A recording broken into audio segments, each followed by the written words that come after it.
So what would people do if SHTF scenario, if you were faced with that?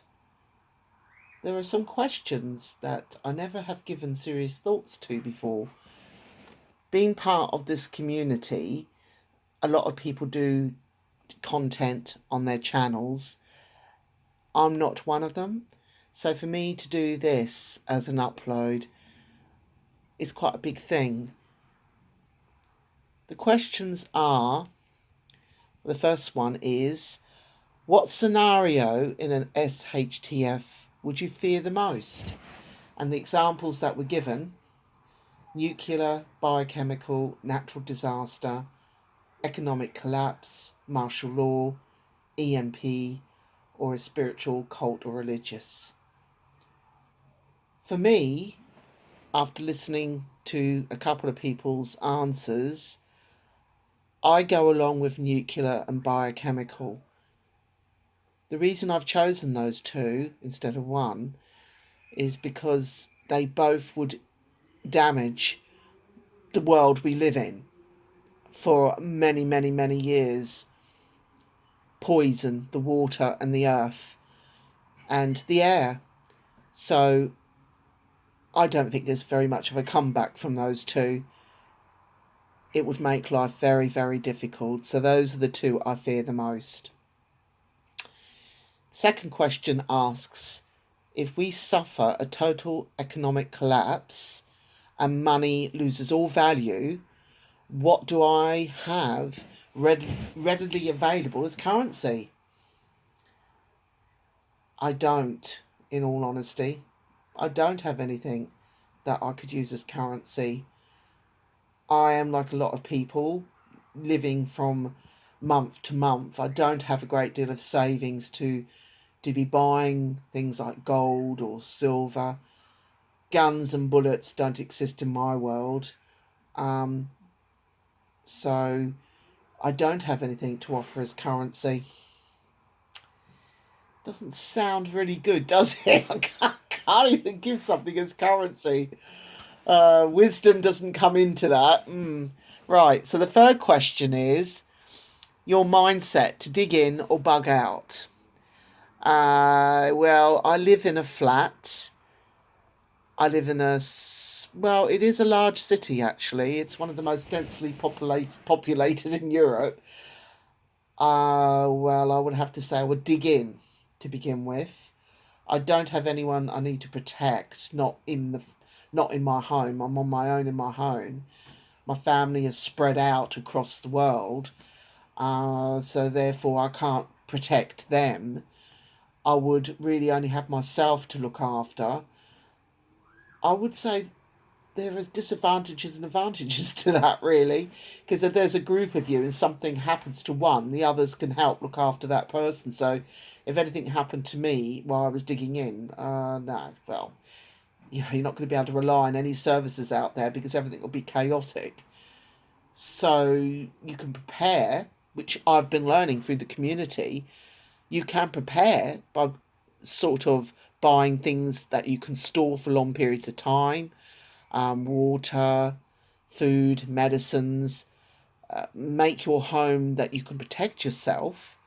I can't buy a gun.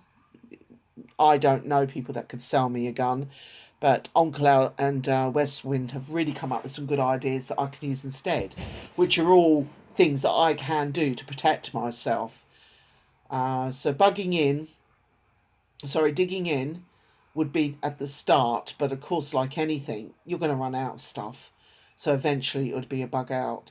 I would have thought in a city too, the shops, and you're going to have people that are going to be raiding neighbours. So I don't know how long you can dig in for. You can protect yourself. I mean, I am in a flat. I'm high up. My point of entry is my front door.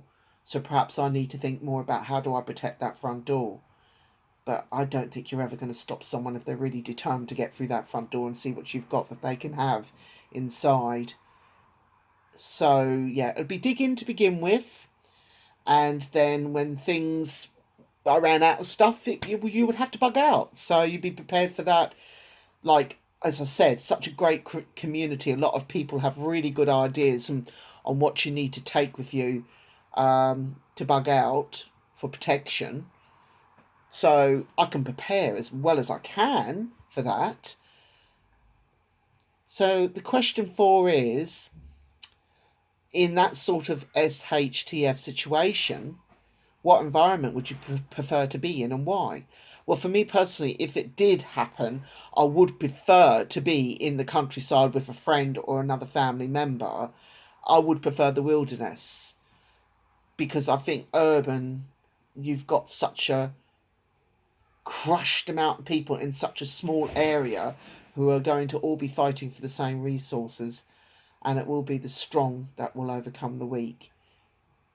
So yeah, ideally it would be wilderness, because you can get food, water, and shelter.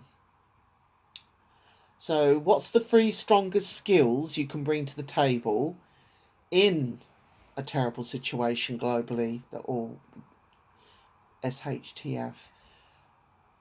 I do have wisdom. That comes from being ancient. John will laugh at that. I do. I consider myself ancient. So I have wisdom. I'm quite a positive person. I can calm situations down. I can sort of cook. My family might disagree with that one, but I can get by. I can be handy in that way. I'm a good nurse. My skills wouldn't be the strongest skills at the beginning of a catastrophe, unfortunately. So being calm, patient, and kind and happy aren't exactly going to be the skills that people will be doing or using right at the beginning. It'll be more later on.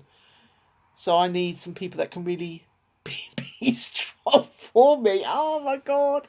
I'm thinking about my zombie team now. Yeah, the imaginary DD zombie team. I've already got my idea of who I want on my zombie team, bless them. They got no choice in the matter, because I'll make sure that they all rush to my aid. Save Dee Dee across the world globally. So, yeah, 3 strongest skills. Not really strong. I am working on that, in fairness, though. I am getting myself fitter. Also preparing myself better, and that's through the community and what I've learned from the community. It's really, really helped. We've got so many wonderful members. The ones I've learned a lot from watching their content have been Uncle Al, Joran, Yankee, Westwind. Really amazing people. There are so many amazing people. I've not had a chance to explore everyone's content yet, and I learn all the time. Uncle Al, such a man of wisdom, amazing. He does suggestions I never would have thought of, as does Westwind. Because I thought not having been able to get a gun in Britain, oh well, that's me, I'm gone. I was like defeatist. Oh, what's going to happen? Well, I don't have a gun, so that's it. When people go on about their weapons and that, but they've come up with some really brilliant ideas, things that do not raise suspicion. Blending in is amazing. I do blend in. I'm not one for hello, it's me. I do blend in the background. So maybe that's a good skill. I don't stand out. So yeah, that'll be my first upload. I'm not doing it live. No, sorry, John. I know why. Why it's better to do it live, but I'm just not ready to face it this live.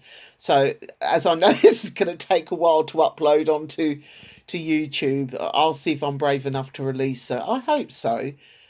I want to say thank you to everyone in the community, because it really is a brilliant community, and I've been so lucky to have met you all, and that's through Inspired John. I've discovered you all. On YouTube, all I've ever really done is watch documentaries, because I'm such a documentary fan, learn so much, and listen to music.